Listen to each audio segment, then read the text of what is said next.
கொடுத்துருவாப்ல படிச்சு நல்லா முன்னேறினா அதான் நமக்கு வேணும். இந்த ஸ்கூல்ல தமிழே இல்ல, அது தெரியுமா உனக்கு? ஆமா தமிழ் இல்லனே. தமிழ் இல்லைன்னா என்ன, இதுல என்ன இருக்கு? அப்ப தெரிஞ்சுதான் இங்க சேர்த்து விட்டுருக்கிய பிள்ளைகளை.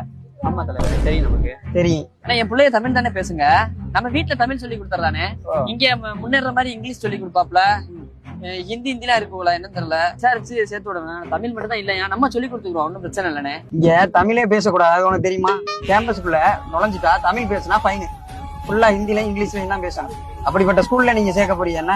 ஃபுல்லா இருக்கிறனாலதான் தமிழ் அழிஞ்சுக்கிட்டு இருக்கு கொஞ்சம் கொஞ்சமா. இந்த மாதிரி எல்லாம் நீங்க என்கரேஜ் பண்றதுனாலதான் தனியார் முதலைகள் தான் கல்விங்கிற பேர்ல வாழ்ந்துகிட்டு இருக்காங்க. இங்க அருமையான அரசு பள்ளிக்கூடம் இருக்கு. இல்ல தலைவரே, எனக்கு அரசாங்க பள்ளிக்கூடத்துல படிக்க வைக்க ஆசையா தான் இருக்கு.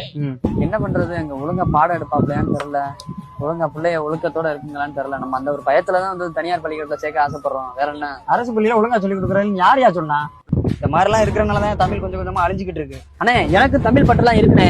நீங்க இவ்வளவு சொன்னதை மீறி நான் இந்த ஸ்கூல்ல சேர்க்கணும்னு வச்சுக்கோங்களேன், அது நம்ம தமிழ் அவமதிக்கிற மாதிரி. நல்ல வேலைண்ணே, என் ஞானக்கண்ணை திறந்தியனே. பரவாயில்ல, இப்பயாவது உனக்கு புத்தி வந்துச்சே. நீங்க சொன்ன வார்த்தை உண்மைதான் தலைவரே.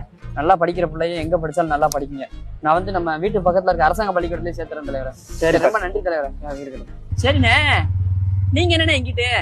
நம்ம பிள்ளைய ரெண்டு இந்த ஸ்கூல்ல தானே படிக்குதுங்க, அதான் கூப்பிட வந்தேன். நேரம் ஆகும் போல, அதான் வெயிட் பண்ணிக்கிட்டு இருக்கேன். இவங்க முட்டாளா நம்ம முட்டாளா?